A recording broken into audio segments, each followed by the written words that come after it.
This isn't something that you either have it or you don't.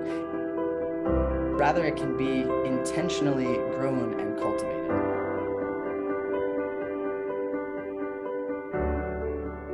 We are good to get started. So hello, everyone. I hope you're having a great day wherever you guys are. My name is Lindsay Streeper, and I'm the Senior Director of our Marketing and Communications team here at Magellan Federal, and I'll be your moderator for today's webinar, The Power of Purpose. This is the second webinar in our mfed.info series, and mfed.info is a new resource we've created to share our expertise and insights, and you can get there by going to mfed.info/inform, and that's on the page you're looking at here. And on that site, you can subscribe to our newsletter, which is a great way to get alerted to any free new resources we have available, such as webinars like this. So before we get started, there are just a few things I wanted to let you know. The first portion of the webinar will be devoted to the wonderful content our panelists have prepared for you today.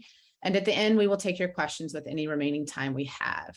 Your lines are muted throughout today's session, but you can ask any questions you have by going to the Q&A and typing them in. If you're on a computer or mobile device, the Q&A button will be at the bottom of your Zoom window. If you're dialing in on the phone, I do encourage you to submit any questions you have to our email inbox, which is mfedinform@magellanfederal.com. They're going to be answered at a later date for you. The email inbox will be shown again today at the end of the presentation so that panelists can follow up with any additional questions if you have any after you leave the call today. So we're going to be answering these questions throughout the session in the Q&A box, but we're also going to have our verbal Q&A at the end so that everyone can benefit from the answers. Also, we're going to be conducting a couple polls today. Those polls will display on your Zoom screen once we've launched them. And if you are on the phone, you can just submit your response again via that inbox. Finally, you're going to be receiving the recording for today's webinar, along with a handout summary of content, which is going to be emailed later on so that you can have it for your reference, of course. So thank you all for joining us, and let's get started with our first presenter, Dr. John Metzler.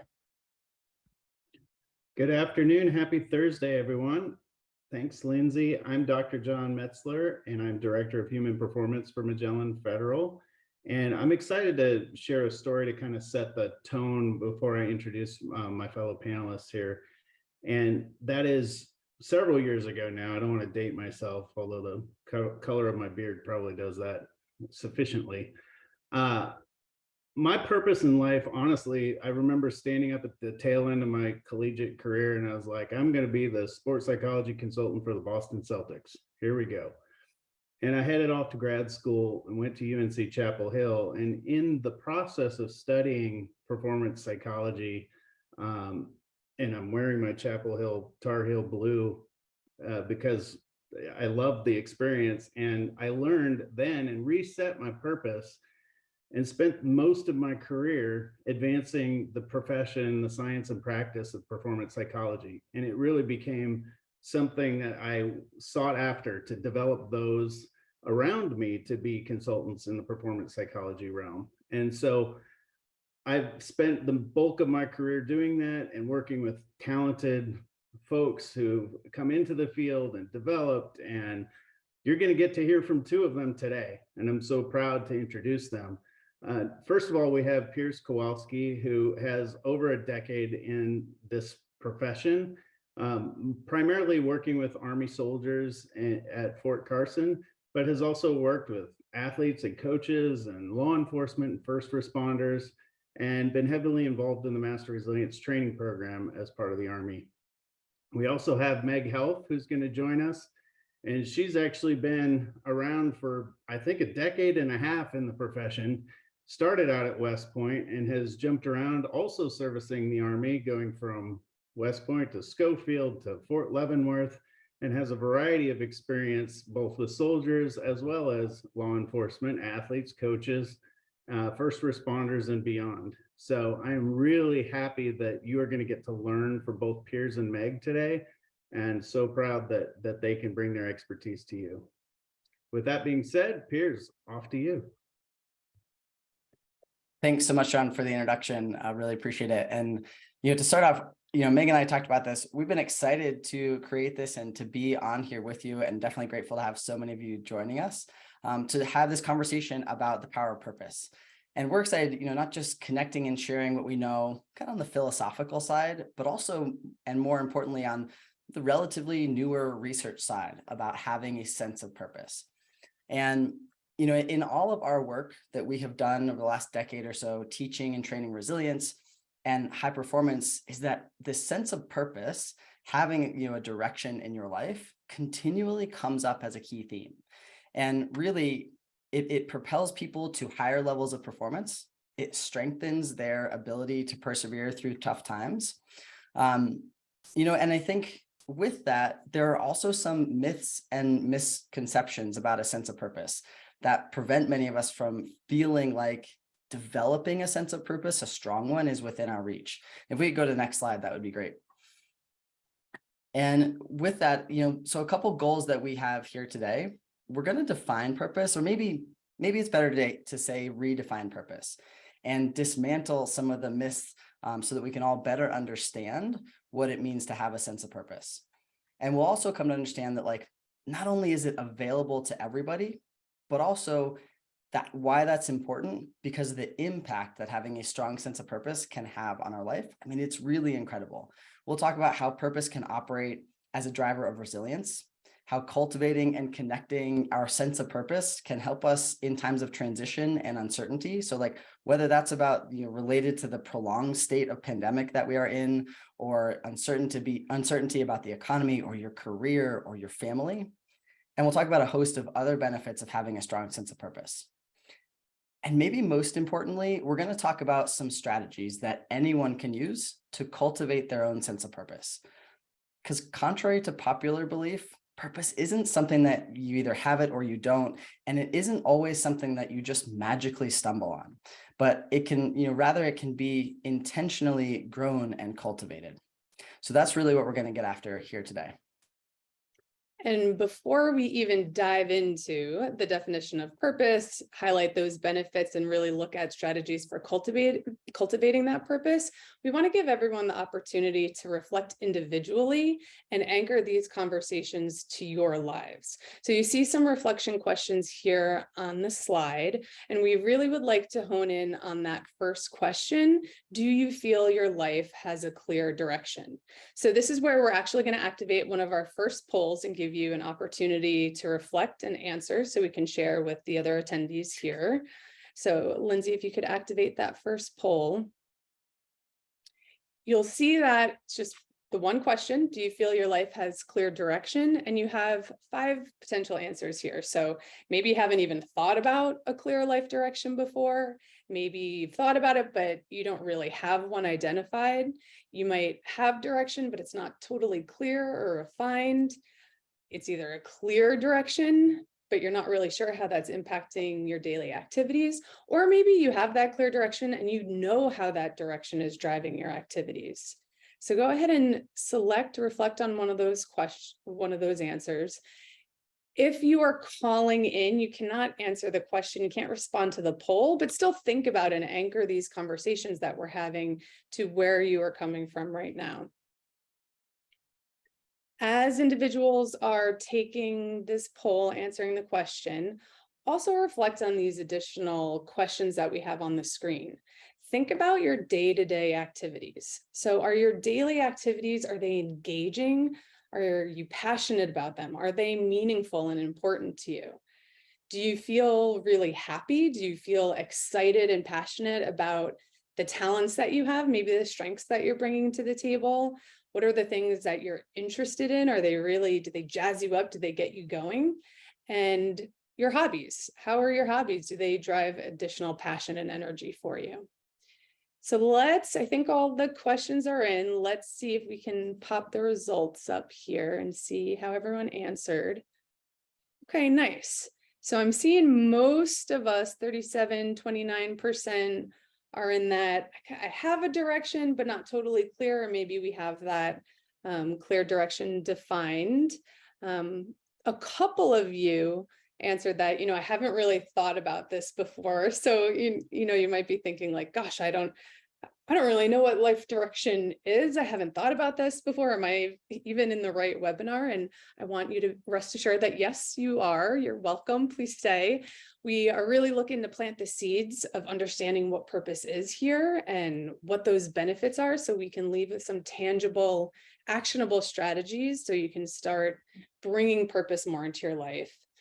If you're not completely sure on the clarity of your definition, we're going to help you refine that. So move from this kind of wanting to discover what your purpose is that Piers was talking about, that myth of like, I have to find my purpose, to really setting a more intentional process of cultivating that purpose. And lastly, for those of you that are clear on your direction, you know how that drives your daily activities, we're hoping to bring about some awareness of how this is benefiting you in your lives. What is the how? What are the mechanisms of what's driving those benefits? Maybe we can bring a bit more intentionality to how purpose is impacting you, and see how you can impact others along the way, impact their purpose and how their purpose is driving their daily behaviors. So however you answered, we have something here for you, and we're going to get a better understanding now on this next slide about exactly what purpose is. So here we're going to get more granular on what it is, but we've already started to develop an understanding about purpose. It's about a forward-looking directionality. It's related to how engaged we feel in various activities, that those activities we do also feel important in some way. So we get energy and it provides us a sense of significance. So with that understanding, I'm going to pause here and get even more clear on exactly what we mean by purpose. And really, I'm going to clear up a couple common misconceptions. The first thing I want to do is to differentiate between meaning, purpose, and goals, because they often get mixed up or used interchangeably. So we derive meaning by reflecting on past events, right? Like how we make sense of the things that have already happened in our life. Now, purpose is a form of meaning, which is, I think, why it gets a little bit tricky. But purpose is less about comprehending what has happened in our past, and it's more about what are we aspiring or intending to accomplish that's ahead of us, which then is why purpose and goals sometimes get mixed up. So while goals are forward-looking, they are something tangible that you can check off on a list. Purpose, on the other hand, is something that we're continually striving for. We can get close, but it's like we can always do more. There's not really an end point. The reason I want to make that distinction is that sometimes, if or when we confuse purpose and goals, we can feel lost when we accomplish a goal that we were thinking was our purpose. We feel like there's nowhere else to go. So they're related, but purpose is something we can continually strive for, and maybe we never really check off. The second thing I want to highlight and differentiate, or maybe it's dispel a myth, is that purpose has to be some grandiose or world-changing thing. And the truth is, there are various categories of having a life purpose or a sense of purpose. So there can be creative, financial, personal recognition, or pro-social, which is the intent to benefit others. So examples, just a few examples to throw out there. Purpose can be to be a great parent, maybe to fight for social justice, maybe it's to provide better opportunities for your kids than what you had. It could be to live a life of faith. It could be to add beauty to the world. There's so many different categories that purpose can fall into. We do know that those who have a purpose that would fall into that pro-social category, meaning my purpose is with intent to benefit other people or is really connected to something outside of ourselves, that can be some of the most powerful in terms of the benefits that we gain from having a sense of purpose, which is really what we're going to get into here on the next slide. Yes, purpose has benefits in many different domains of our lives. And as Piers is saying, there's definitely ways that we can strengthen the benefits that we receive from the purpose that we have. So we're going to look at what these benefits are and really the mechanisms that drive those benefits, and think about how these benefits can impact your life, or maybe how you've already seen them, how you've seen them, these benefits in other people as well. So first benefit is that when we have purpose, that's a strong predictor of health and well-being and longevity. So purposeful individuals tend to show lower incidence of heart attack and stroke, They recover faster from certain types of surgery. They report feeling less psychosomatic symptoms such as headaches, stomach aches. And we see this experience of increased life expectancy, really at any stage of life too, that we can start impacting our life expectancy. The mindset that shifted when we have this purpose impacts the inflammatory response that we have. So we actually have a healthier response to the stressors in our life, which for anyone that has arthritis, I could put my hand up for that. That's really impactful for us to really limit that inflammatory response. So we gain better health when we have this driving force of purpose. Another benefit is that it improves our cognitive abilities. So having purpose leads to more psychological flexibility. People living with purpose can efficiently allocate their resources to the needs of the shifting environment, whether that's physical or cognitive. So it's almost as if we have this efficient resource allocator that diverts energy away from potential barriers or things that are getting in our way towards reaching that end state, and it moves our energy toward alternative solutions. So we're increasing our flexibility, we're increasing our creativity in light of those changing demands. This enables greater focus. So whether we're solving a complex problem at work, maybe we're engaged in a really pivotal, meaningful conversation at home, or we're looking to innovate, we're looking to really break grounds on a new approach in the field, our energy and our attention is optimal towards that end state. And in terms of a more long-term outlook for cognitive abilities, we see that purposeful people really have slower rates of cognitive decline over the course of aging. So we see a lower risk of developing Alzheimer's as well. So purpose can really impact how our thinking and our cognitive abilities stay at their optimal level. Next benefit we have here is increased engagement. So two aspects here. First is in the moment, purpose tends to foster a more appetitive or approach type of motivation, as opposed to an avoidance type of motivation. So when we have a goal or we're hit with a task, individuals that have stronger purpose are more likely to engage in activities that will bring about a successful income. They engross themselves in the task at hand, as opposed to allowing themselves to be distracted, maybe even intentionally, kind of procrastinating and not really doing what they need to do to get at that outcome.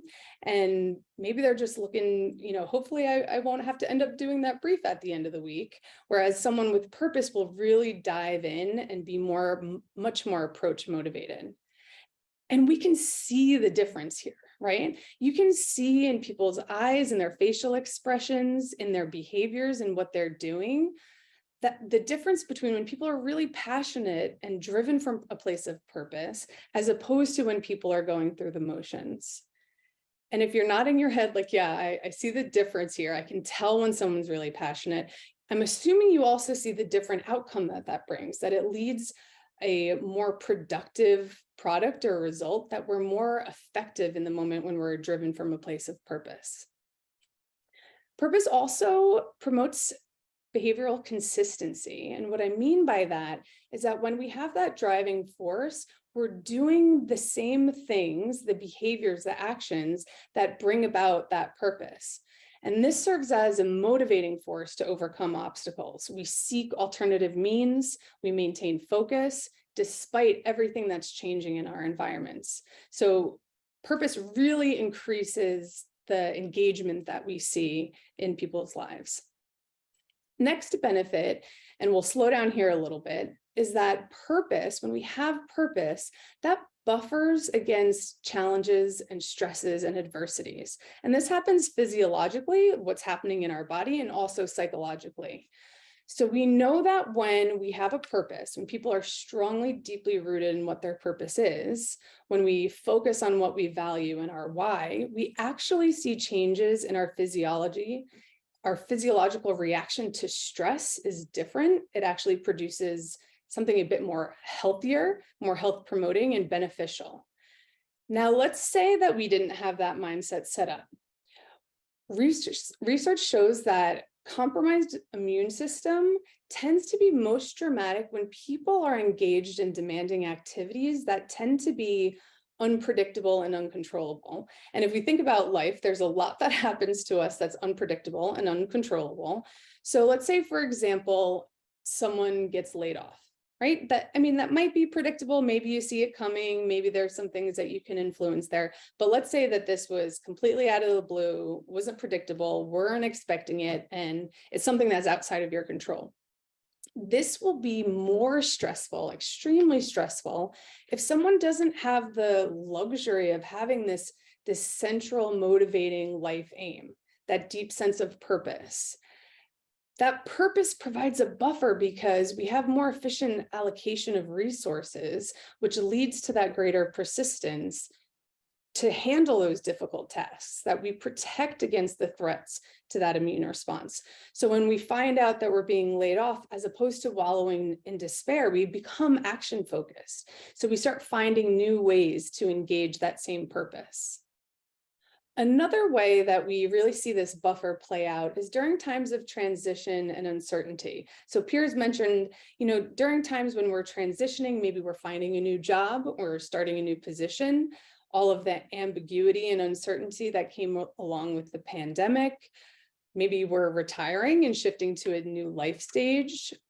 Anyone that has children that are transitioning from school to going into college or university, or maybe this is the first time they're entering the workforce, we see that having that purpose can really help steady us in those moments. And this has to do with our identity. So a lot of our identity contingencies, or the ways that we think about ourselves, are interwoven into our everyday life experiences. It's the way that we make sense of the world around us and how we fit into the world. So it makes sense that in these moments of uncertainty where those everyday consistencies aren't there, they're changing, they're ambiguous, they're uncertain, that this level of self-doubt would creep up. What we find is a strong sense of purpose really adds to our identity. So it acts as almost a stabilizer or as an anchor as we weather those changing tides.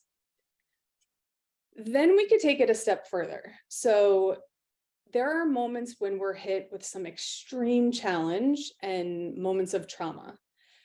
The late Viktor Frankl, a Holocaust survivor and author of the best-selling book, Man's Search for Meaning, he really highlights that through meaning, we have direction.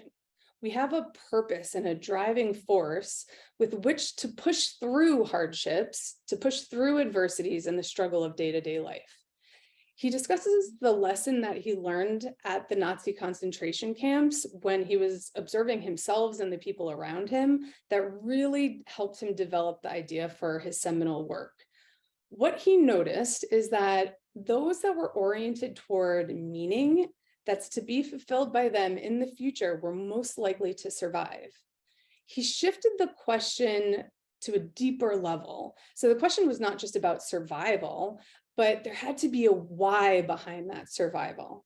And this deeper level can really apply to various levels of well-being. So whether you're really suffering, really having a hard time on the day-to-day level, or you're struggling, just kind of dealing with the hassles of everyday life, or whether you're thriving, maybe everything is going really, really well and you're making progressions in your life and your goals, that getting that deeper level of understanding of the why behind why you're doing what you're doing, why you're suffering through the moment, why you're struggling through the moment, why you're really pushing forth to thrive in this moment, can help us really push that stronger purpose and anchor to what we're doing so that we can be more steadfast. Lastly, another benefit is this mood regulator that happens when we have purpose. So we were talking about life having a lot of ups and downs, a lot of unpredictability or uncontrollability. Purpose helps us smooth out the roller coaster of life. So feeling a sense of purpose really helps us remain even keel during those negative situations or moments of stress and challenge.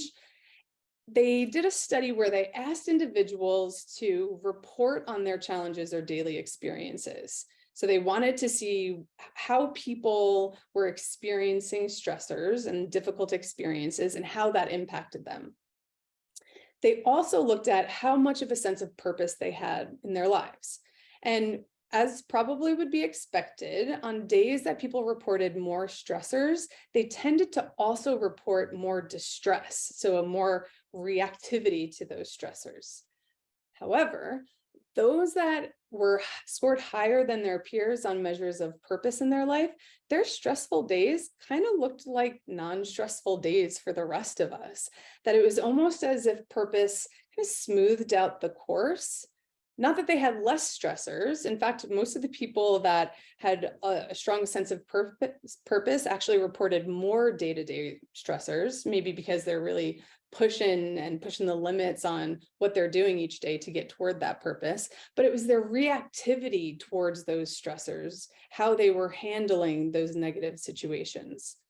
I think of this almost as, for anyone that's been on a boat before, or that gets a little seasick, motion sickness, you've probably heard the advice that to remain stable, to catch your bearings, you want to keep your eyes on the horizon.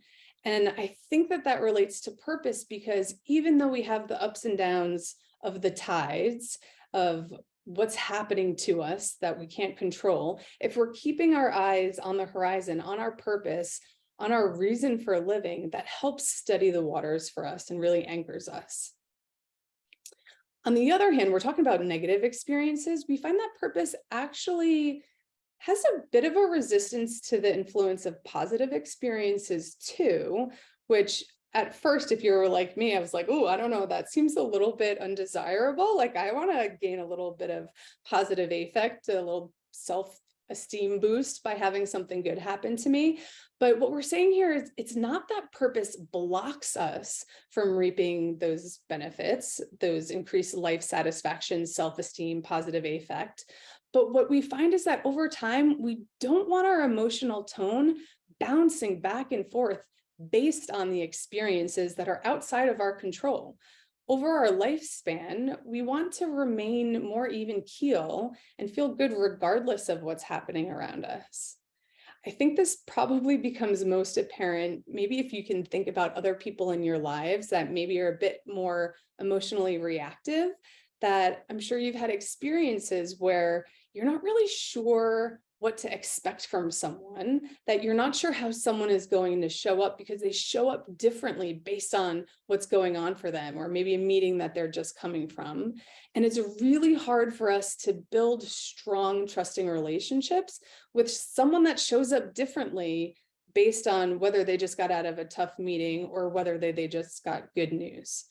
So we really want to be able to maintain that steadfastness by having that purpose that helps even out the roller coaster of what happens to us in our lives. And this last additional outcome benefit that's not on this slide that I mentioned is the relationships that we're building. So when we have all of these benefits that are on the slide, we tend to also change how we interact with the world, change how we're interacting with other people. And this is apparent in the research too, that we have evidence that people that have feel a strong sense of purpose, they have broader and deeper social networks. There's also evidence that we have this kind of interpersonal appeal, not in a physical attractiveness sense, but there's this likability or a wanting to be around people that have a strong driving force. We want to be their friend. We want to seek them as a mentor. It's almost as if we see this person is on a mission, they're headed somewhere, that there's just something about them. There's a directionality about them that really draws us to them. So this highlights that we have these benefits individually that we can really access by developing this purpose, but also we have an impact on our communities at a broader scale. So these benefits impact us individually and also as a culture, as a community. We're looking to develop these benefits. So the first way we're really going to dive into doing that is to shift, and Piers is going to identify 3 common pathways through which purpose is developed, and then strategies to start cultivating that purpose through each of these pathways on the next slide. A really good question on that topic. Can feedback impact your purpose? For example, if you're growing a purpose of, say, teaching others, early on when you're building that purpose, can ineffective feedback really hinder that growth? Yeah, I'm thinking about this in a couple of different ways too. So one, I think the feedback, and Piers will dive into this a little bit with how we can learn about our purpose with interactions with other people. So we can definitely expand the purpose and get a deeper understanding about what our purpose is. I would say absolutely. The conversations, the feedback that we gain from other people can help drive a purpose and maybe highlight that something is really important to us. On the other hand, I think if we get ineffective feedback, maybe we're shut down or a relationship is hindered with someone else, that might drive purpose in a different way. We might see that there's something that's ineffective in the world within the relationships with different people, and we want to start to rectify that. So that might give us some insight there as well. Any thoughts on that, Piers? Yeah, no, Meg, I like where you went with that. And I was also just thinking about, the idea and to the example of, if I'm trying to develop my purpose, but I guess, it's about teaching people and I get some ineffective feedback, could that impact me? I think a couple things. I think one thing I would add is when we get either ineffective feedback or maybe criticism even about the thing that we care about most, that's going to hit in a different way than when you get feedback about something that you're not super into. And so I think one of the first things I would do is just acknowledge that your response to any kind of feedback around your purpose is going to feel bigger. And so I think, which can be both, I think it can be good, whether it's either ineffective feedback or it's criticism and it's hard to hear, whatever it is to say, looking at your purpose, is my purpose strong enough to help me get through this?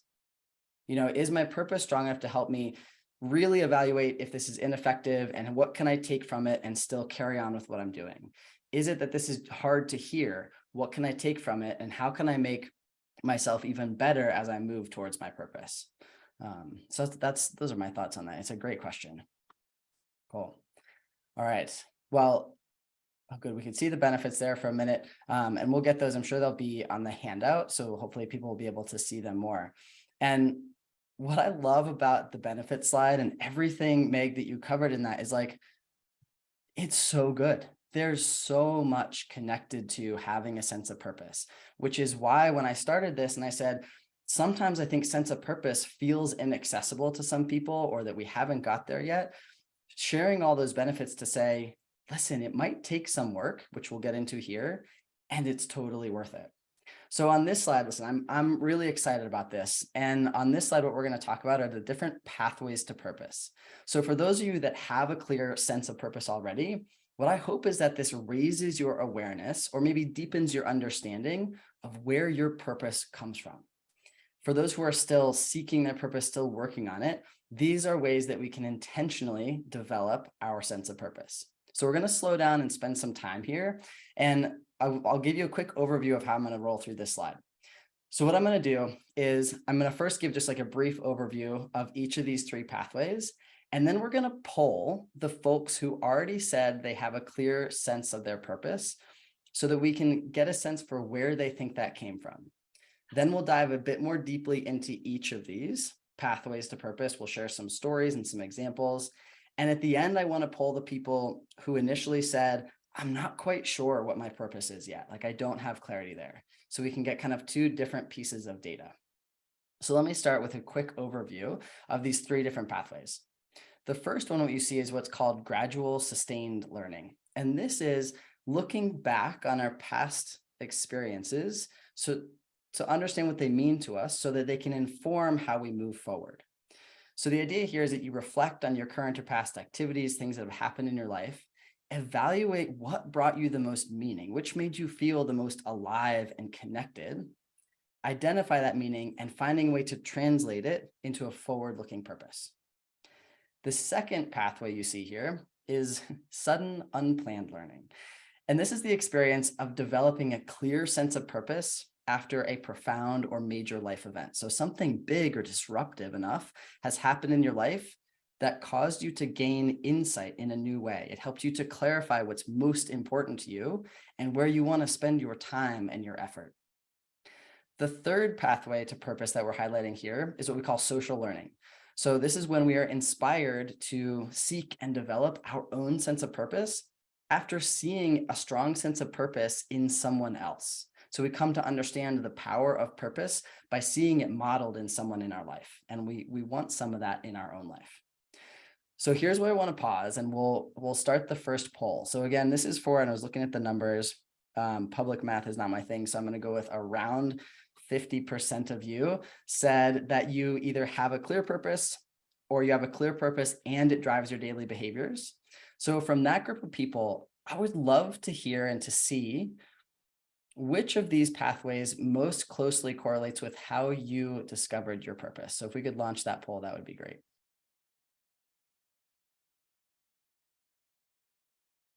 Yeah, so this is, whoops, the poll number 2, please, if you could, Lindsay.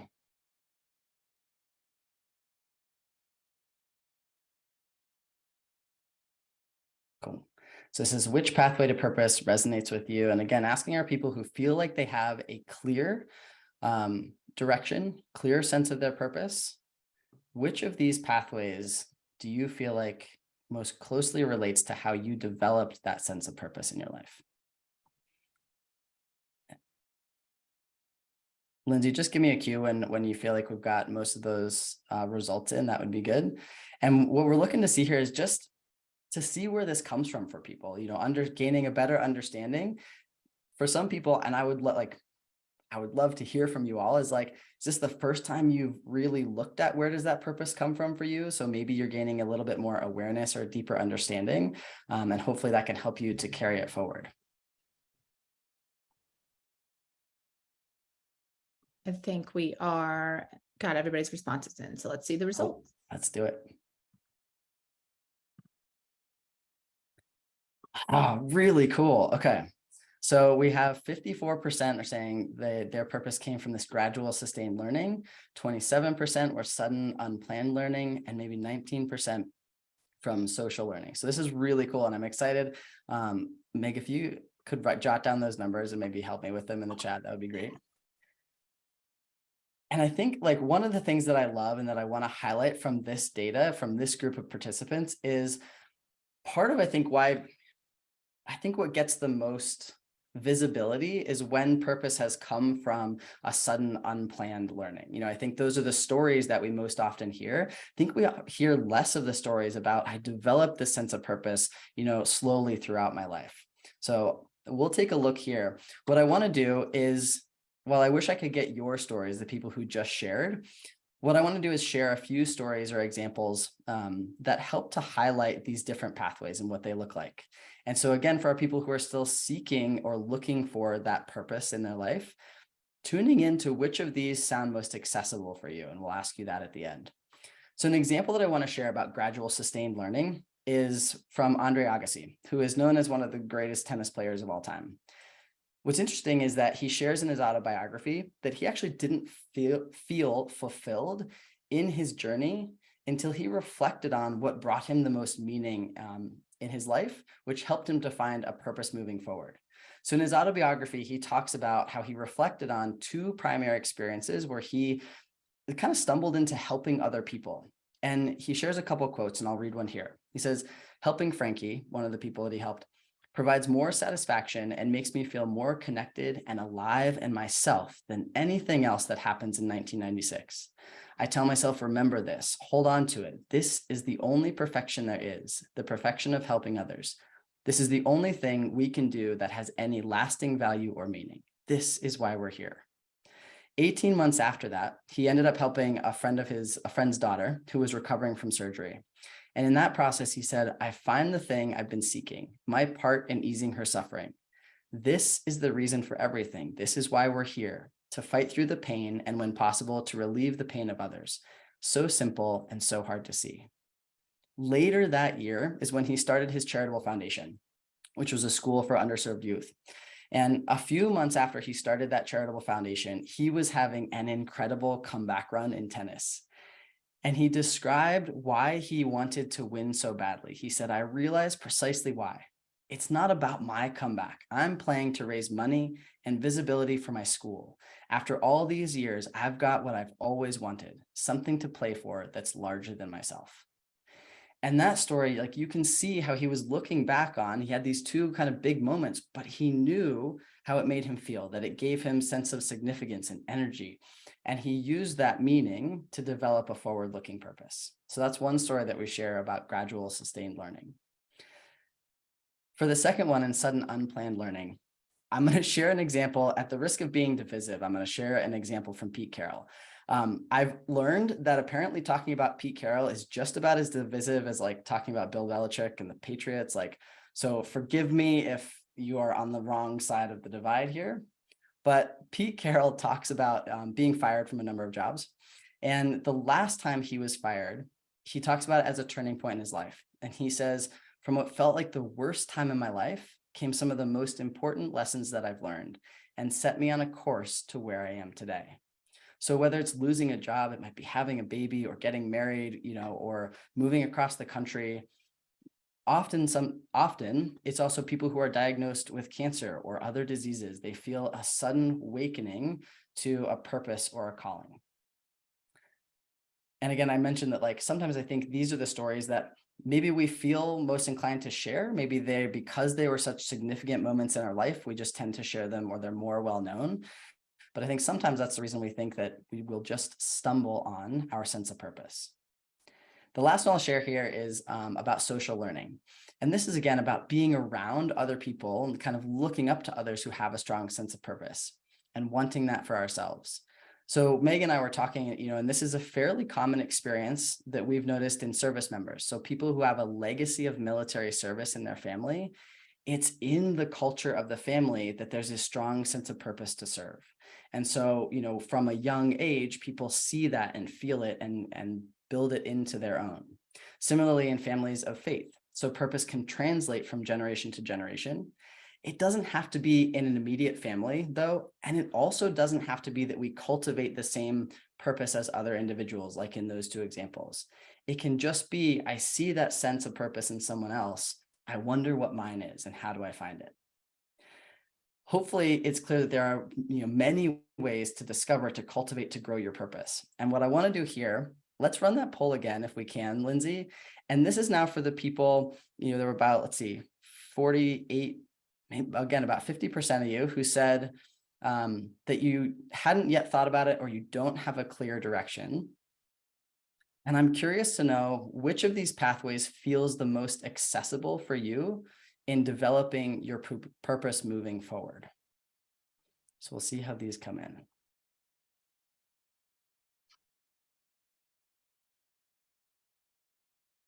And as we wait, this is one of the things too of, we're hoping that those of you that have a sense of purpose will also consider ways to share with others. If you happen to be maybe that person in someone else's life who's seeking purpose, then now you can leverage these three pathways in helping others develop their purpose as well.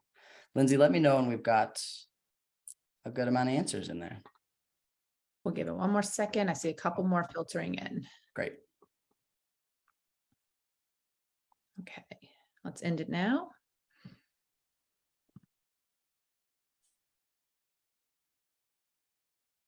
Yeah, cool. So most people are saying the gradual sustained learning, some people then with the other two. And this is, I think, as we were planning this, what we were hoping for is I think the gradual sustained learning is a pathway that I don't know that we all considered, that we all knew was there. And so hopefully, there's 68% of you out there who would say, I feel like now I have something I can go and do intentionally to develop my own sense of purpose. So thank you for sharing that, Lindsay. Really appreciate it. And now, knowing that you have a way that you can develop your own purpose moving forward, or you might be able to help others develop theirs, it might take a little bit of work, but as Meg covered, like the benefits, there's a lot in there, something in there for everybody. And so what we hope is we'll go through a couple of recaps. We also know we have some great questions coming up in our question and answer. So Meg, you want to take it over with recap? Yes, thank you, Piers. Yeah, so Piers just went over and reviewed the three common pathways that people find their purpose, discover and cultivate their purpose. So it's either gradual, sustained over time, a bit more of a proactive approach. Maybe it's sudden and unplanned, major event happens. That's more of a reactive approach. And then there's the social learning approach too, so that we see people in our lives that have purpose and we engage with them in a way that helps us develop our purpose as well. Regardless of the pathway to purpose, purpose is cultivated rather than uncovered. It's not something that, is locked away deep inside us that we're just waiting to discover and find out what it is, but it's something that we can cultivate over time. And there's different ways to refine and strengthen them once we have that purpose. Purpose also does not have to be grandiose or world-changing. So it doesn't have to be something that's going to impact everyone on the planet. It could be something that's impacting your immediate family, or maybe something that's impacting you personally. So although it's great, and we see that some of those benefits are strengthened when we have that more pro-social purpose that's impacting other people, but it certainly does not have to be. And then lastly, as we talked about all of those benefits that, as Piers is saying, like, this is really worth developing and cultivating, because purpose has an impact on our health, our longevity. It impacts our mood regulation as a stabilizer, that our cognitive function, our flexibility, psychologically, how sharp and focused we can stay is increased.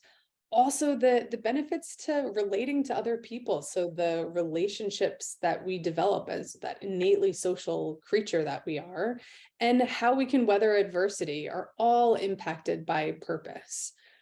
So we know the benefits, we know some ways to cultivate that. Let's shift now to, we have some time, a little over 10 minutes, to tackle some of these question and answers. And I see some great ones coming in. One that I'll just start out with here is, I see the question, is it possible to have more than one purpose? For example, purpose professionally and a purpose personally. I'll start out with yes. So absolutely, we can have more, even if it's not professionally and personally, we can have more than one purpose that enters into different domains. And it could also be our purpose has a broader scope, that how it interacts in each of those different domains, being personal and professional, might be different. What I would like us to think about here is really the awareness of that purpose and our intentionality of the outcome that we're looking for. So if we have multiple purposes in completely different domains, it could be beneficial, because let's say that I'm going toward this one purpose and I'm getting just hit with roadblock after roadblock and obstacles, that I start becoming overwhelmed and maybe even a little bit disheartened. I can shift and allocate my resources to another purpose and start doing the behaviors and making progress there, that I'll get reignited, I'll get energized, and I'll get some of those positive benefits that we talked about. I will say that there's probably a limit. I don't have an exact number for you, but if we have, 10 different purposes across different domains, it just becomes a resource allocator. Do we have enough time and energy to really tackle all of those different purposes? So overall, yes, I think let's just reflect on how we're intentionally bringing that into our lives, and is it something that's overwhelming, or is it actually helping us with our behaviors and our drive? Thanks, Meg, for taking that first one. I was scanning through them also, and a couple that I want to hit, so let me go with this question about, like, how do you continually refine your sense of purpose? And that's really interesting. And my thoughts with that, for that question, related to the research that we have dug in and kind of our experience in working with other people, I would say it's really, for me, it's moving from cognitive to emotional, right? And so it's taking that piece of, you have your sense of purpose, and it's really tuning into, how do I feel when I'm working towards this purpose? Do I feel differently? Like, if I'm working towards something slightly different, is that now bringing up, more of that energy, or that feeling alive, or feeling connected like myself? And so maybe you can refine, maybe it's shifting. So I would say it's a really nuanced paying attention to how you feel when you're living through that purpose. Meg, anything else that you would add there? I think the only other area I'm thinking about in terms of the refinement is the accelerators that we talked about. And by we, I mean Piers and I. So I will bring it to the group here that there are some accelerators or dimensions of purpose that could be pretty helpful too. And this might nod at some of the additional questions that are in there. So if we're thinking about strengthening our purpose, refining our purpose, the three dimensions in the research are scope, strength, and awareness. So scope refers to how ubiquitous or how central a purpose is to a person's life. So having a really broad scope will influence most of our actions, our thoughts, our emotions, even under different contexts and circumstances. So that's scope.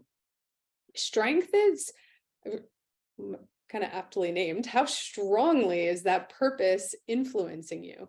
So the tendency for that purpose to influence those actions, thoughts, and emotions. So it's really a kind of that motivating factor. And then lastly is awareness. So this is the extent to which someone is aware and can articulate what their life purpose is. What the research shows is that when purpose is highly integrated into self, so when your purpose is integrated into your identity, there tends to be, or there more likely is this non-conscious influence of cues in your environment that are relevant to you. So even without thinking in the moment about your purpose, we tend to find that behaviors consistent with that purpose are triggered by the environment that are relevant to that purpose. So this could be even outside of your awareness.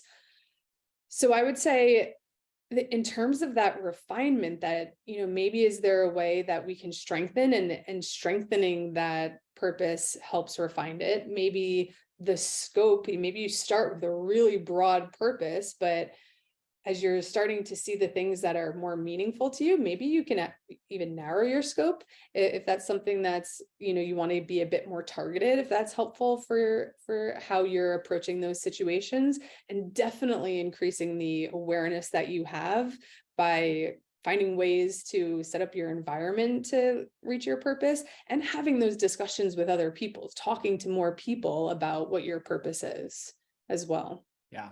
Which, and talking to other people, and make the other, as I'm scrolling through the questions here, there's a few questions that are a related theme, which is about like, okay, how do we help other people, like people who are close to us, maybe our spouse or a family member or a team, like how do we help people around us develop their sense of purpose?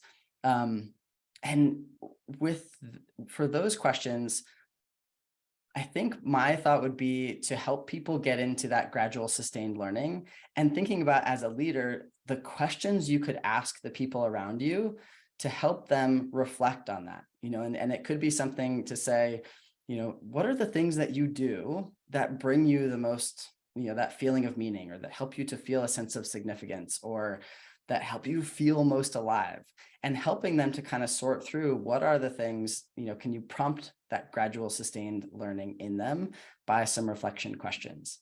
I think also, the other nod that I would give here is not to assume people don't have a purpose, and I would probably start by asking and saying, I heard this really cool webinar and we were talking about purpose, and I'm curious, have you thought about it? And opening the conversation with a tone of curiosity and asking people whether they have it, because some people might have it and it just might not show up to the rest of us. And maybe even just having the conversation could help it come to the surface more. So that's one thought I had with those.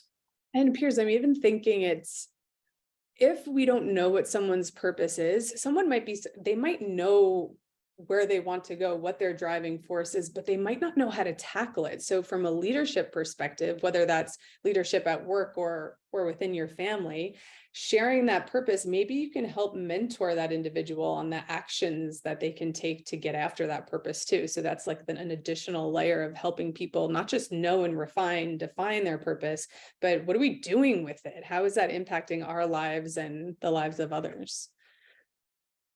Yeah, I shared one answer in the chat because I see we have a lot of questions, so I'm trying to type some in for y'all. But I did want to share it audibly as well, and that is, if you have not started to look at John Gottman and Julie Gottman's work on developing a shared meaning, with your spouse or significant other, that is a really good way, a lot of tangible tools to get you to a shared sense of purpose. Piers or Meg, do you know other cutting edge research when outside of the relationship context? I'm thinking of Transcend in terms of, so Transcend, Yeah. oh, his name is, It's a newish book by Scott Barry Kaufman, who is a psychologist, and he essentially kind of takes a new look at Maslow's hierarchy of needs by diving into a number of Maslow's unpublished journals and other like writings that he did. If this interests you, I mean, I would dig in because it is really fascinating. Yeah. yes, for sure. And if you like bite-sized chunks, I highly recommend following them on your choose your social media of choice, because they give little tidbits of information that can be easily digestible and implementable. Cool. And I would suggest we send out those names of the resources, you guys. We will send that out with the recap after the call and the replay and everything. So in the interest of time, I'm going to go ahead and wrap it up if that's okay. This was a really, really useful session. I know I learned a lot and hopefully you guys did too.